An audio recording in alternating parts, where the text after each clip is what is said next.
Herkese merhaba. Hatta şimdiden iyi seneler. Yeni seneye girerken yine bir manyaklık, bir çılgınlık yaptık. Çılgınlık deyince aklınıza ne geliyor? Yine eski bir araba değil mi? Projeler. Tam bundan bir sene önce biliyorsunuz ki Tofaş'ı Şahin'i almıştık. Bu sene de yine başka bir otomobille karşınızda olacağız.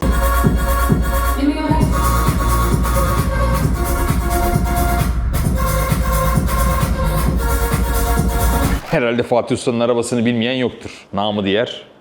Bunun namı falan yok da çok hızlı bir XSI. XSI'lığı da kalmamış gerçi. Acayip hızlı. Onu da çekeriz sonra. Şimdi göstereceğim ama bana çok kızacaksınız. Hatta alta bir sürü yorumlar yapacaksınız. Eminim. Çünkü bunlar genelde geliyor. Abi proje arabalarına başlıyorsun ama bir türlü bitiremiyorsun diye. Şimdi bununla ilgili bir açıklama yapmak istiyorum. Daha doğrusu biraz da serzeniş yapayım. Biraz da gerçekleri söyleyeyim. Şimdi otomobil yapmak her geçen gün çok daha zorlaşıyor. Maddi olarak ve manevi olarak. Bir de tabii ki mental olarak. Ustaları bulmak zor. Bulsanız da, parada anlaşsanız da zamanda yaptırmak daha da zor. Tabii bizim avantajımız çok büyük. Burada kendi garajımız var. Fatih Usta sağ olsun, İstemi sağ olsun. Hep birlikte yapıyoruz ama bizim de yapabildiklerimiz bir yere kadar. Mekaniği biz yapabiliyoruz. Mekaniği en iyi şekilde yapabiliyoruz. Bu arada hemen şöyle bir not düşeyim. Ben de otomobili toplarken en önem verdiğim şey mekanik. Yani alt tarafın, mekaniğin iyi olması lazım ki gerisi bir şekilde hallolur. Çünkü gerisini bir şekilde hallolurken mekanikle ilgili bir sorun çıkarsa her şey tekrar sil baştan olabiliyor. Bu otomobil toplamanın, restorasyonun bence bir numaralı kuralı. O yüzden tek tek, yavaş yavaş, sindire sindire, parçaları toplaya toplaya, alabileceğiniz, bulabildiğiniz en iyi parçaları bula bula biz ilerliyoruz. Kademe kademe ilerliyoruz. Şimdi ne aldı bu herif diyorsunuz değil mi? İşte burada. 4. E30'um. Aslında hiç kafamda yoktu. Bir yandan da hep kafamda vardı. Ama nasıl yaparız, nasıl ederiz onu bir türlü, daha doğrusu bulaşmayayım artık diyordum. Çünkü burada İstemi'de de zaten çok güzel bir E30 var. Ben yaklaşık 2 senedir buradayım. 2 senedir İstemi E30'unu topluyor. O tabii biraz daha mükemmeliyetçi. Benden daha mükemmeliyetçi. Ben bir şekilde mekaniği iyi olsun. Sonrasına bakarız, toplarız. Kafasındayım ama İstemi öyle değil. Her şeyi incik boncuk, orijinal olacak. Şurası şöyle olacak. Ay şuradaki nokta bilmem ne olmuş. Onu da yapmam lazım diye arabayı tekrar her şeyi bir daha söküp bir daha yapabilen bir mentaliteye sahip. Sabra sahip diyebilirim. Şimdi bu otomobilin hikayesini size anlatayım. Biraz bu böyle farklı bir fırsat mı oldu diyeyim ya da önümüze mi düştü diyeyim. Öyle bir durumdan mütevellit bunu aldık. Hazır burada garajdayken şimdi öteki projeleri biraz göstereyim. Dedim ya, proje yapmak çok zor. Ustalarla uğraşmak zor. Parça bulmak zor. Tekrar bazı şeyleri yaptıktan sonra bazı şeyler yine olmuyor. Bunları bir daha revize ediyorsunuz. Zaman, para, mentalite, akıl kayıpları oluyor. Bir yandan da müthiş bir rehabilitasyon. Aslında akıl kârı değil, mantıklı bir şey de değil yapmak. Maddi olarak da değil. Çünkü bir otomobili siz yaptıkça aslında o otomobilin yapılmış halini belki yarı fiyatına alabiliyorsunuz. Ama işte bu biraz da bütçeyi böyle yapma işi de insanların hoşuna gidiyor. Benim de hoşuma gidiyor. Otomobil yapmak zor dedim ya. Mesela bakın hemen örneğini vereyim. 205 ne oldu diye hep soruyorsunuz ya bana. Şimdi bakın 205 bu bizim sihirli perdemizin arkasında. Gel Doğanaycığım. Kuru kasa şeklinde duruyor. Boyandı, bütün çürüklerinden arındı. Bak parçaları yerde. Şunları da göstereyim. Mesela bu bir 1.6 GTI'ydi. 1.6 GTI olduğu için arkaları kampanaydı. Bakın komple bir alt takım aldık, disk aldık. Bunu komple revize edeceğiz, diske döndüreceğiz. İçeride egzosu var. Komple egzosu aldık. Türkiye'deki herhalde tek 205 Miltech'dir. Miltech komple egzoz aldık. Tabi bunu 205 için aldık. Bir de şimdi 106 GTI için headers geliyor. Çünkü bunu farklı bir setup'la yapacağız. Farklı bir motor koyacağız. 106 GTI 2.5 motoru koyacağız. 2.5'in içinde aşıkça yok egzantriydi, yok MS'iydi, yok şu suydu, bu suydu derken bir sürü parçasını tek tek topluyoruz. Bunların hepsini Lego gibi toplayacağız. Öyle yapılması gerekiyor çünkü. Bak Chase. Bu da yine herhalde 205 için Türkiye'ye giren tek coilover falan olabilir. Hep iyi parçalar. Hep. Her şey, her parça hazır olduğu zaman motoru atacağız. Elektrik tesisatını çekeceğiz. Bu arada onlar da hazır. Beyin hepsi. Ondan sonra basacağız marşı, çalıştıracağız. Alt takım olsun. Sonrasını bir şekilde hallederiz. Eğer arada bir tane bir şey olmazsa her şeyi sil baştan yapmak durumunda kalacağız. Bu işler biraz böyle yapılması gerekiyor. Şimdi burayı kapatalım. Burada yeni bir tane daha bir şey var. Onu göstereyim. Yine İstemi'nin gördüğünüz üzere Suzuki Swift GTI'yi. Bu da bir senedir yapıyor. Ki otomobilde hiçbir şey yoktu. En iyi Swift GT'lerden birini aldı. En iyi kondisyondakilerden birini. Hatta Selim'den aldı. Selim Ustaoğlu'ndan. Selim uğraşamadı. Bir yerden sonra artık bitti. İstem'i devraldı. Hatta İstem'i arabayı Ankara'ya yolladı. Ankara'da bir kardeşimiz var. Suzuki Swift GT'lerle uğraşıyor. Hatta kendi bugün getirdi otomobili sürerek. Hem testini yapmış oldu hem de bize teslim etmiş oldu. Bak böyle adamlar hepimize lazım. Ellerine sağlık. Çok güzel yaptın. Rica ederim abi. Kaç tane Swift'in vardı senin? Şu an 4. Kaç tane yaptın şimdiye kadar? 16.'yı topladım. Adamın profesyonel işi bu değil aslında. Evet. Evinin altta bir garajı vardı. Evet. Şimdi daha büyük bir garaj açtı kendine. Bir Swift GTI verin adama. Bir gün içinde sökersin değil mi her şeyini? Tabii ki. Toplaması tabii ki bir gün sürmez. Onları tekrar her şeyi revize etmek ama adam Suzuki Swift'i çok iyi biliyor. O yüzden de biz de zaten ona emanet ettik. Ellerine sağlık. Süper olmuş araba. Şu tarafa baktığımız zaman bakın şurada E30'un motorunu görüyorsunuz. Onu da göstereyim size. Biraz böyle karışık gidiyoruz ama herhalde eğlenirsiniz diye düşünüyorum. Bunu bilen var mı buradan tahmin edebilen? M50 B25. Şaka şaka. 25 değil 20. Belki de içi 25'tir bilemiyorum. Bak burada ne var? Bu işi azıcık bilenler şimdiden tahmin etmiştir. Bir K24 var. Onun için sürpriz. Ona da bir kasa arıyoruz. Burada zaten yine İstemi'nin herhalde Türkiye'nin en iyi 106 GT'lerinden biridir. 20 senedir İstemi'de öyle söyleyeyim. Bakın burada bir tane projemiz var. Bu da bizim, bu da İstemi'nin. Bunda kuru kasa yapıldı. Ama kuru kasadan daha çok şu bez önemli. Üflenmiş bez. Acayip bir K24 ve bunda inanılmaz fazla parça var. Bunun için miniklerin Baba Yaga'sını aldık. Alt takımını komple buna geçirildi. Çünkü onda yine Türkiye'de hiç olmayan bir alt şase var. O buna geçirildi. Frenler, süspansiyon falan derken yine Türkiye'nin en iyi EG'lerinden biri olacak. Hem en güçlü hem de en iyilerden biri olacak. Şimdi böyle kısa bir özet yaptıktan sonra 2024 özeti. İnşallah 2025'te bu özet farklı bir şekilde kalır. 2026'da bir şey daha alırız olsa. Hemen E30'dan devam edelim. Şimdi bu E30'un hikayesi ne? Bizim bir arkadaşımız, hatta yine İstemi 2020 yılında bu otomobili almaya beraber Kayseri'ye gidiyor. Bir arkadaşımız E30 istiyor, illa almak istiyorum diye. Bu arada bu arkadaşımızda bir Mercedes R29 SL var. Bir tane yine 560 Seki var. Bir tane de galiba 114 kasaydı. Bir otomobil daha var. Yani aslında klasik otomobilleri bilen biri. 2020 yılında bu otomobili gidiyorlar beraber sürerek getiriyorlar. Gayet de güzel kondisyonu. Buraya fotoğraflarını koyarım ilk geldiği zamanlarınki. Bir bakalım diyorlar kaportasına, incik boncuk bir şeyleri var. Ondan sonra kaportacıya gidiyor. Sene oldu 2024 sonu. O kaportacıdan biz aldık. Kaportada ufak işlemlerine başlanıyor. Ufak tefek minik çürükleri vesaire çıkıyor. Ama bir girdikten sonra başka bir yerlerde daha bir şeyler çıkıyor. Kaportacı diyor ki ben bunu bir daha yapayım, şurasını da yapayım, şurasını da yapayım. Boyacıya gidiyor, boyacı beğenmiyor, tekrar geri geliyor. Şimdi bu otomobili, kaporta işini %70 civarında bitirmişler. Hatta %80 mi desek? Bize bayağı az iş kaldı. Ama o sırada bizim arkadaşımız İstemi'yi arıyor, diyor ki İstemi beni bu arabadan kurtar. Ben artık uğraşamıyorum. Ne bende akıl kaldı, ne mental sağlığım kaldı, ne de psikolojim bunu kaldıramaz. Bunu benden alın. Kim alır?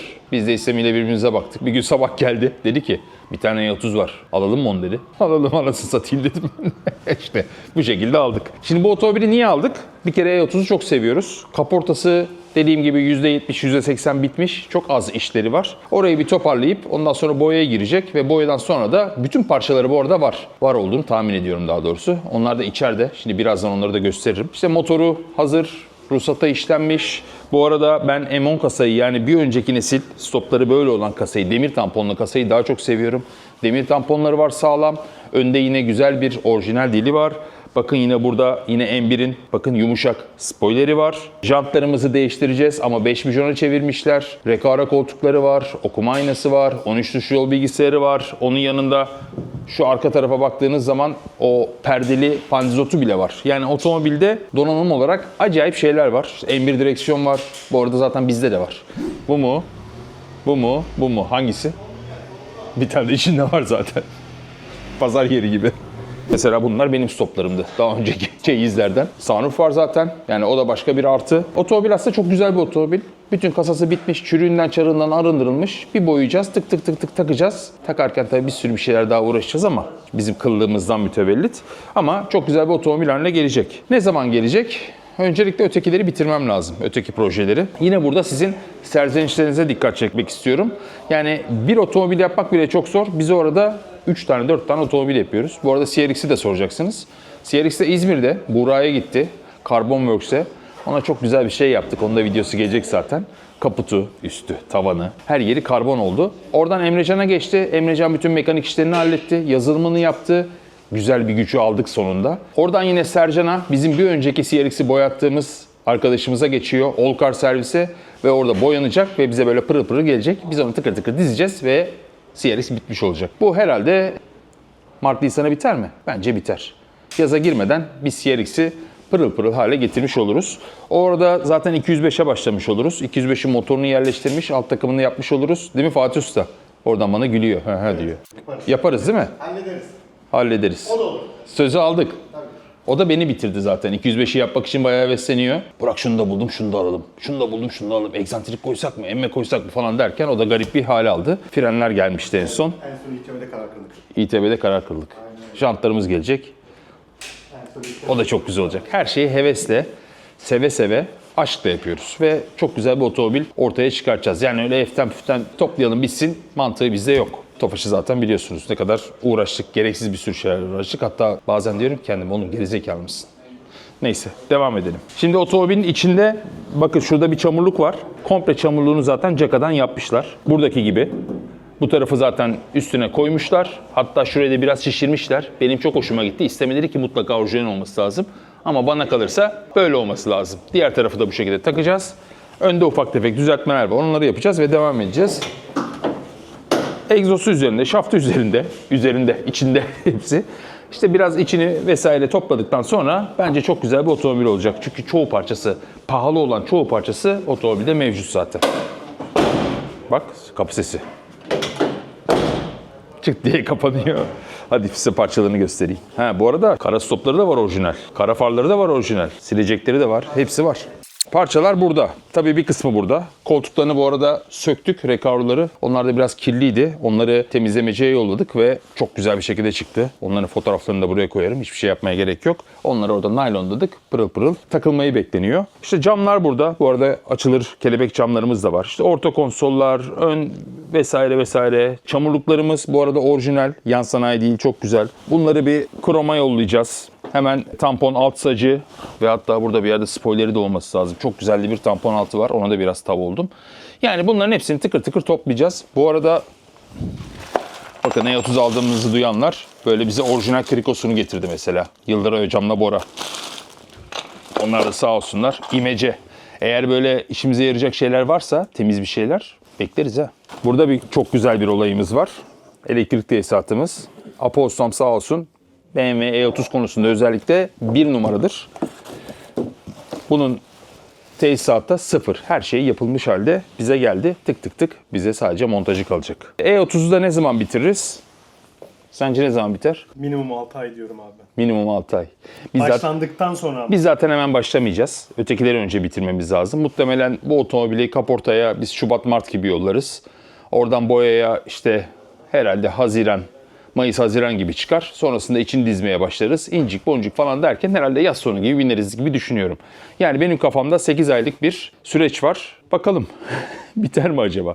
Size hadi yorumlarınızı aşağı alalım dersek tabii ki bitmez diyeceksiniz. Ama herhalde beni biraz anlamış olmanız lazım. Özellikle bu işle uğraşanlar, otomobil toplatanlar şu anda zaten anlıyor ama insanlara da bunu anlatmam lazım diye düşünüyorum. O zaman ne yapalım? Videoyu kapatalım. Bu süreci yine biz videoya almaya çalışırız. Her şeyi böyle incik boncuk muhtemelen çekemeyeceğiz çünkü onu çekmek de başka bir iş.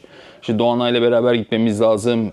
Ustalara, parçacılara tek tek ayrı ayrı gitmemiz lazım. Bir gün gitmekte de olmuyor çünkü bir günde yapmıyor işi usta. Atıyorum bir hafta belki 15 gün adamın dükkanına her gün gidip onunla beraber çalışıyor gibi olmamız lazım. Bunları çekmek çok zor. O yüzden bizi anlayın. Ama sonunda otomobilin bitmiş halini zaten çok güzel bir şekilde çekeriz.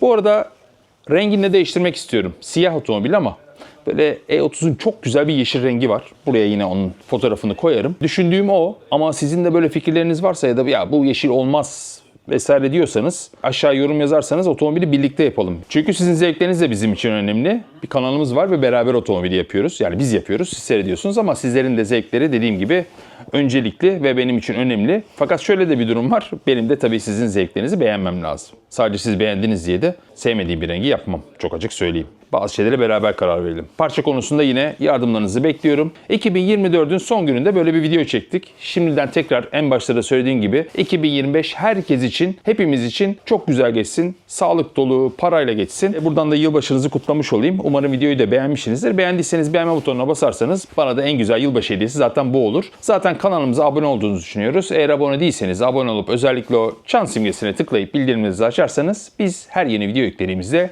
İlk izleyenlerden biri de siz olursunuz.